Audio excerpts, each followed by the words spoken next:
Plus longue mais productive, selon les protagonistes. Donald Trump et Volodymyr Zelensky ont échangé 3 heures durant à Mar-a-Lago en Floride, en passant en revue les 20 points de l'accord proposé par le président américain pour mettre fin à la guerre en Ukraine. Selon le président ukrainien, il a été question d'accords de libre-échange et d'une garantie américaine de sécurité d'une durée d'au minimum 15 ans.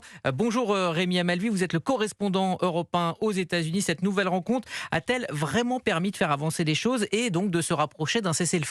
Écoutez, c'est en tout cas ce que veut croire Donald Trump. Ce dernier a assuré qu'un accord était très proche d'être trouvé et que son fameux plan en 20 points était validé à 95%. Le président américain a même suggéré qu'il était prêt à se rendre en personne en Ukraine et à parler devant le Parlement de Kiev si cela permettait de faire avancer la situation.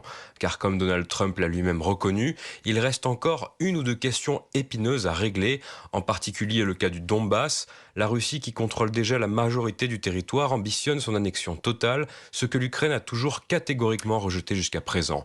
Mais après la réunion de Mar-a-Lago, Volodymyr Zelensky a laissé entendre qu'il pourrait soumettre la question à un référendum, la constitution ukrainienne ne permettant pas la cession d'un territoire par un seul vote du Parlement.